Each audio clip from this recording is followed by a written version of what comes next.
Je fais un point sur le transit actuel de Saturne en Poisson, dernier passage, qui va bientôt faire sa conjonction avec Neptune, tout début Bélier. Ça, c'est vraiment la conjonction majeure de l'année 2026. Tout le travail que Saturne fait en ce moment est lié à cette conjonction qui va se faire. Donc ça va avec un énorme nettoyage de fin de cycle pour accéder à un nouveau cycle, mais qui n'est pas un petit cycle, c'est un grand cycle collectif. Alors à ce moment-là commence un grand cycle parce que Saturne et Neptune vont faire leur conjonction qu'ils font habituellement tous les 33 ans, mais ils vont la faire à 0 degré du Bélier, ce qui est le premier degré de tout le zodiaque. Donc ça se coordonne avec énormément de choses autres qui se passent en ce moment, et c'est vrai qu'on ne peut pas avoir un œil sur ça sans regarder l'ensemble. C'est-à-dire les autres transpersonnels, les changements de signes de toutes les planètes en 2-3 ans, de toutes les planètes lentes, cette conjonction au 0 degré du Bélier, et en même temps le fait que toutes ces transpersonnelles se mettent en aspect les unes avec les autres. Donc là, il y a quand même quelque chose de l'ordre du transpersonnel, de au-delà de juste la vie matérielle. Il y a quelque chose de supérieur qui cherche à s'imposer et à se manifester, et on en est, nous, quelque part, les acteurs. Donc évidemment, ça doit se ressentir à travers peut-être des ruptures dans les schémas de pensée, des changements de vie, des ruptures aussi dans la vie telle qu'on avait peut-être l'habitude qu'elle se déroule, dans nos relations, dans nos vies professionnelles. Il y a des choses qui perdent du sens, il y en a d'autres qui nous appellent. C'est sûr que là, on est quand même collectivement appelés à regarder ailleurs, autrement. Ça ne va pas se faire sans nous. Le plan humain, c'est nous, c'est toi plus moi plus toi. C'est comme ça. Donc chacun est appelé quand même à prendre sa responsabilité vis-à-vis de son incarnation, de ses karmas, et puis de ses aspirations. Donc Neptune est le maître du Poisson. Ils viennent de passer 12 ans dans le signe du Poisson, Neptune. Donc ce n'est pas rien. C'est vraiment le maître qui est venu visiter son territoire, nous donner l'occasion de mieux percevoir dans le subtil, en rendant disponible à la conscience humaine des choses qui étaient peut-être invisibles jusque-là, pendant ces 12 ans. Et en même temps aussi toutes les dimensions fanatiques et illusoires. Là où on peut rêver de manière un peu illusoire, oui, pour se rassurer, pour ne pas voir les choses en face parce que c'est trop dur, parce qu'on est convaincu nous-mêmes d'avoir, j'en sais rien, on a une élévation de conscience, on perçoit des choses et on est persuadé qu'on a perçu la vérité. Et du coup, Neptune peut amener ce côté fanatique où ma vérité, d'un coup, je vais croire que c'est celle pour tout le monde. Donc là, ça demande aussi un travail de discernement. J'ai effectivement des perceptions, peut-être j'ai eu des révélations, mais je peux les transmettre peut-être dans un langage qui va pouvoir correspondre à certaines personnes et certainement pas à d'autres.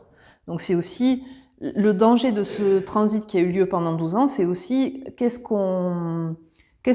qui est relatif dans tout ça. Il n'y a pas de vérité unique, même s'il y a des lois universelles qui valent pour tous. Neptune amène en Poisson une meilleure conscience de ces lois universelles qui vont concerner les vertus. Mais dans les clairs-obscurs du Poisson, puisque le Poisson c'est le grand tout, c'est le grand océan, c'est les émotions aussi, il y a un énorme magma d'énergie, d'entités, de possibilités, de rêves, de chimères, et en même temps d'idéaux, d'énergie les plus élevées aussi. Tout est là dans le Poisson. Ça demande un sacré alignement pour s'y retrouver.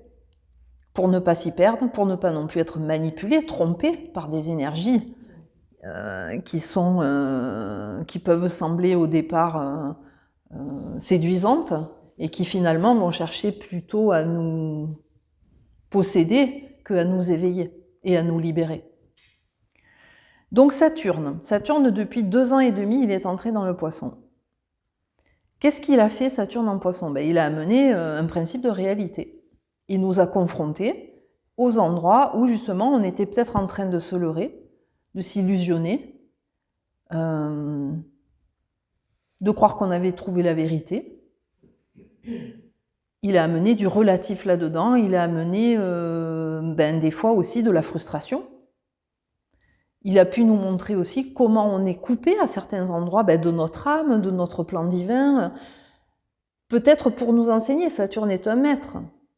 Pas juste pour nous limiter ou nous frustrer ou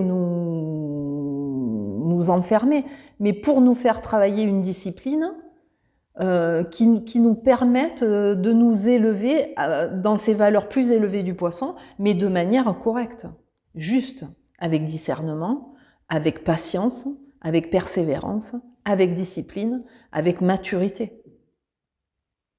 Saturne, c'est un maître de sagesse. Il ne vient pas nous faire des cadeaux.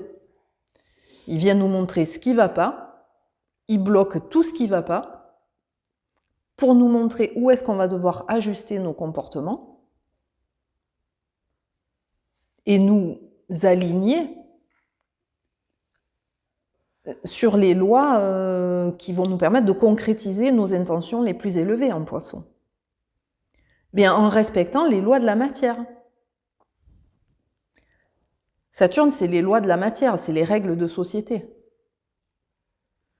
Neptune, on est dans les lois universelles. Alors comment on met ça en concordance, ces deux énergies-là? C'est-à-dire comment on fait correspondre nos lois d'incarnation ou les lois de notre société avec les lois universelles. Donc là, on peut déjà envisager l'ampleur de la tâche. On est quand même aujourd'hui dans un monde où il y a beaucoup de choses inversées. La loi des causes et conséquences, loi du karma, c'est la même chose. Positif ou négatif. Tu plantes des graines, tu récoltes des... Si tu plantes un jujubier, il y a peu de chances que tu récoltes des oranges.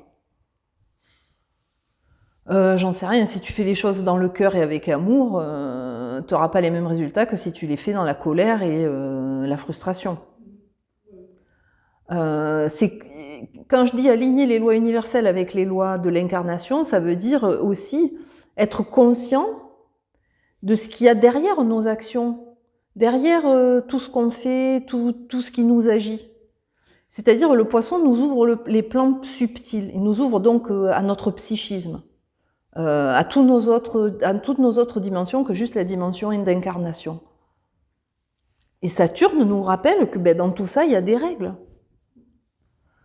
Je pense que parmi toutes les personnes ici, il y a eu des moments dans votre vie où vous avez eu l'impression, où vous avez vraiment vécu des états d'éveil. Et pourtant, ça n'est pas resté. Ou en tout cas, vous êtes encore en passe de connaître de nouveaux états d'éveil, peut-être supérieurs aux précédents. À un moment donné, on peut atteindre un certain niveau de conscience qui nous ouvre à un nouveau champ de compréhension de notre monde, mais on peut aussi revenir à un état antérieur. Saturne va nous montrer qu'il y a une construction à opérer, il y a une ossature à donner, une structure, pour que tout ça se construise, mais ça va se construire dans le temps. Cet éveil que vous avez fait il y a 10 ans, aujourd'hui, il vous sert à quelque chose, même si vous n'êtes plus dans le même état. Et vous construisez là-dessus, pour un jour que cet état-là soit pérenne. Les lois universelles, c'est des lois qui montrent les vérités de notre monde, mais pas de notre monde humain. Ce qui régit l'ordre, le cosmos. Saturne, il amène ça. Il amène vraiment, dans ce Poisson, en 2 ans et demi, il a amené à la fois nous montrer à quel point on est coupé de ces plans subtils, où est-ce qu'on ne reçoit pas les messages de notre âme, il nous montre là où on est bloqué, il nous montre ce qu'il va falloir qu'on mette en place très concrètement pour construire cette relation avec notre âme, ou avec notre plan divin. Et après, c'est notre travail de mettre en place la discipline qui va faire que ça fonctionne. Je peux avoir un éveil de conscience en prenant un acide. Mais Saturne fera que derrière, si j'ai rien construit de solide, ça va pas tenir. Ce transit de Saturne en Poisson, il est vraiment majeur. On a besoin, on doit en faire quelque chose. Quelle que soit la maison dans laquelle ça tombe chez nous, on a quelque chose à faire avec ça, de très concret. Qu'est-ce que je fais de mon énergie spirituelle? Comment je me connecte? À quoi je me connecte? C'est quoi les entités avec lesquelles j'ai affaire dans le subtil? C'est quoi les énergies auxquelles je me relie? Est-ce que ça a un effet positif sur ma vie? Ou est-ce que ça n'a pas d'effet du tout? C'est vraiment important de savoir à quoi on se relie, comment on se relie, quels sont les protocoles qui nous correspondent. Saturne nous aide à ça. Ça demande d'aligner aussi tous les différents domaines de notre vie. Il y a une cohérence à trouver avec Saturne. Alors qu'avec Neptune, je peux partir par là, je peux rêver par là, et le rêve, des fois, ne va pas s'incarner. Je peux fuir réellement ma réalité, je peux me dire que j'ai des connexions fabuleuses, je contacte tel guide, tel plan, et puis en fait, je regarde avec discernement ma vie. Si ma vie, c'est le bordel qui est tout est en l'air, il y a un truc qui ne va pas. Donc ça demande vraiment d'aligner ces matières et esprits, et puis globalement, aux humains, de retrouver une vie spirituelle, incarnée, concrète, efficace, qui offre des possibilités de construction sur le long terme. Parce que là, avec notre monde capitaliste, on est déjà dans le mur. On s'en est peut-être pas rendu compte, peut-être qu'on rêve avec Neptune. En fait, en gros, on est déjà dans le mur. C'est le culte de la matière. La vie spirituelle n'a aucun intérêt. Le but, c'est quoi? Tu réussis bien ta vie si tu fais du fric. Tu as bien réussi ta vie si tu gagnes 10 000 € par mois. Alors là, c'est super. Peut-être tu n'es pas heureux, mais en fait, ça ne fait pas partie de l'équation. En tout cas, pas de l'équation collective sociétale. Bien sûr que ça fait partie de notre équation. Saturne, il a une exigence. Il y a dans la spiritualité qu'il y a un côté, il y a une manne commerciale. On va promettre aux gens des choses très neptuniennes, des rêves, des chimères. Et ils n'auront pas grand-chose à faire et ils vont avoir tout va leur réussir. Je n'utilise pas trop la loi de l'attraction, en tout cas, j'en parle pas, parce que je trouve que ça a été beaucoup utilisé, genre tu vas attirer beaucoup d'argent en fait, en gros. La loi de résonance vibratoire, elle explique mieux les choses dans le sens où en fait c'est ce que je vibre que je vais attirer à moi. Donc si je vibre, j'en sais rien, l'avidité, il y a des chances que j'attire des choses à moi qui vont jamais me satisfaire. Saturne, c'est quand même une planète de responsabilité. Donc il nous demande de prendre notre responsabilité par rapport à la vie que nous menons, à ce qui nous correspond, qui ne nous correspond pas, et par rapport aux aspirations de notre âme. Nous nous sommes incarnés pour faire certaines choses, avec certaines affinités, certaines qualités, certains dons et talents même. Très concrètement, qu'est-ce qu'on en fait? C'est une planète sociétale, Saturne, donc, où on le met au service d'un projet collectif, d'une société en évolution. Sans Saturne, on peut se dire « Ah, le monde y va mal, on ne peut plus rien y faire. » Mais avec Saturne, le monde y va mal aussi à cause de toi et à cause de moi. Où c'est que moi, je dois prendre ma responsabilité vis-à-vis de ce monde? Qu'est-ce que j'ai à amener et que je n'amène pas? Ça, c'est très, très important. Alors, ce nouveau cycle qui vient, qui va donc être cette conjonction Saturne-Neptune à 0 degré du Bélier, qui est le 0 degré du zodiaque. Donc, nouveau cycle entre les idéaux, le monde spirituel et le principe de réalité. Comment on ancre dans ce monde de nouveaux idéaux. 0 degré Bélier, c'est des nouvelles graines. Mais dans du concret, dans du durable, dans des choses qui sont accessibles aux autres. Pas des trucs de perché. Cette conjonction Neptune-Saturne sextile à Uranus et en sextile à Pluton. Pluton qui est entré en Verseau. Neptune qui est entré en Gémeaux, qui lui aussi va rétrograder vers le Taureau, mais va continuer son cycle en Gémeaux en 2026 pour les 7 prochaines années. Uranus en Gémeaux. Neptune-Saturne fait cette conjonction en aspect harmonieux avec ces deux autres planètes transpersonnelles qui activent fort, fort, fort l'entrée dans l'ère du Verseau. Qu'est-ce que c'est cette ère du Verseau? L'ère du Verseau, c'est la promesse d'un âge d'or, où chaque individu est à sa place, un soleil, et illumine le monde. De la lumière descend du cosmos sur la Terre pendant l'ère du Verseau. Énormément de lumière des étoiles vient sur Terre.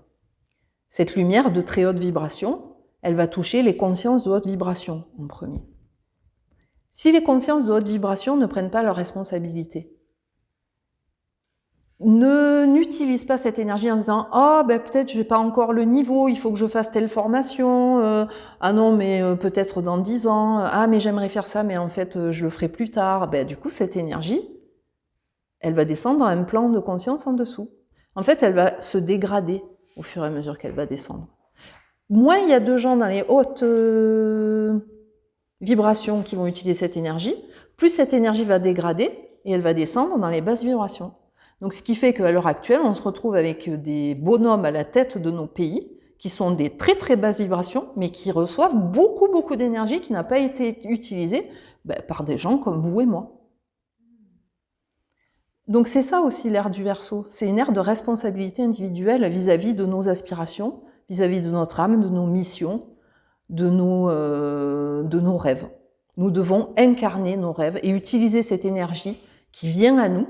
Donc du coup, c'est beaucoup plus facile dans cette entrée dans l'ère du Verseau de réaliser ses rêves, si on décide de se mettre en action. Mais si on ne se met pas en action, l'énergie va être dégradée plus bas, jusqu'à être utilisée finalement par des gens, des égos surdimensionnés, qui du coup multiplient leur fortune, parce que l'énergie se transforme en fortune, parce que eux, c'est leur idéal en fait. Ils sont en train de créer leur idéal sur Terre. Mais qu'est-ce qui fait qu'ils créent cet idéal sur Terre? C'est nous qui le laissons faire, ça.